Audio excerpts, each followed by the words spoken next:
है, बहुजन आंदोलन क्या चीज है। कांसीराम साहब ने कहा कि बहुजन समाज पार्टी बनाना आसान है, लेकिन बहुजन समाज बनाना मुश्किल है। बहुजन समाज पार्टी बनाना आसान है, लेकिन बहुजन समाज बनाना मुश्किल है। इसका भाव क्या हुआ? अलग अलग जाति में बटे हुए लोग, 6000 से अधिक जातियों में बटे हुए लोग अगर जातिवाद के दंश से पिसते रहते हो, अगर जाति के बाड़े में बंद रहते हो, जाति रूपी बैरियर में बंद रहते हो, आप उसके समर्थक बने रहते हो, तो फिर आप बहुजन आंदोलन बहुजन नहीं कहलाओगे। आप बहुजन कहलाओगे। अपनी जाति के बैरियर को तोड़ देते हो। आप अपनी जाति के बैरियर को तोड़ करके आप एक मंच पर आ जाते हो, आप एक प्लेटफॉर्म पर आ जाते हो, आप तो आप बहुजन बन जाते हो। और यदि अपनी जाति के बाड़े में बंद रहते हो तो आप अल्पजन हो जाते हो।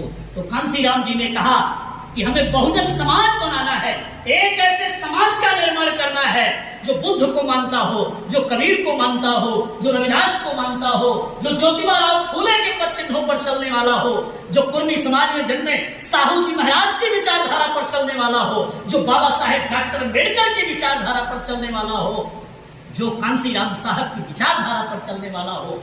आज जो माननीय बहन कुमारी मायावती जी को अपना नेता मानता हो, उनकी विचारधारा पर चलने वाला हो, जो इसी झारखंड में जन्मे बिरसा मुंडा को मानने वाला हो, ऐसे प्लेटफॉर्म पर आप आ जाइए, इकट्ठे हो जाइए, ये बहुजन समाज कहलाएगा। ये कांसीराम साहब का आंदोलन था। अपनी जाति में बना रहे, उससे का क्रोधा नहीं हो जाएगा। ये लोग जो बहुजन शब्द बोल रहे हैं, हमारे शब्द को हाईजैक किया है, चुराया है, हमारे ही आंदोलन को कुचलने के लिए ये बहुजन शब्द का उच्चारण कर रहे हैं। सम्मानित साथियों, आज के दौर में बहुत सावधान रहने की जरूरत है। आप लोगों को अलर्ट रहने की जरूरत है। कांसीराम जी ने एक नारा लगाया था, जब वामसेट के बाद DS4 बनाया और फिर BSP बनाया, तो एक नारा लगाया था, जो बहुजन की बात करेगा वो दिल्ली से राज करेगा। कांसीराम साहब का बहुजन क्या है भाई?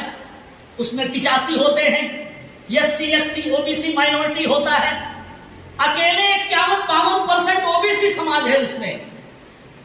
मीनिंग क्या निकली कि जो OBC की बात करेगा वो दिल्ली पर राज करेगा, अर्थात जो पिछड़ों की बात करेगा वो दिल्ली पर राज करेगा। हमारे पिछड़े भाई समझ नहीं पाए अभी तक, हमारे पिछड़े तैयार नहीं हो पाए।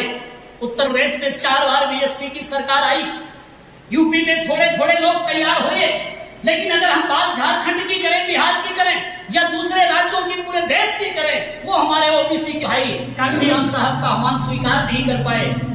चुपके से सुन लिया मोहन भागवत ने, सुदर्शन महाराज ने सुन लिया, RSS ने सुन लिया, कांग्रेस और BJP वालों ने सुन लिया कि कांसीराम जी क्या कह रहे हैं। कांसीराम जी कह रहे हैं कि जो पिछड़ों की बात करेगा वो दिल्ली से राज करेगा।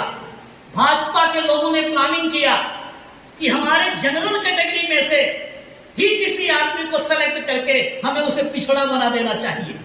मेरी बात को गौर करेंगे जिस तरफ मैं आपका इशारा कर रहा हूं।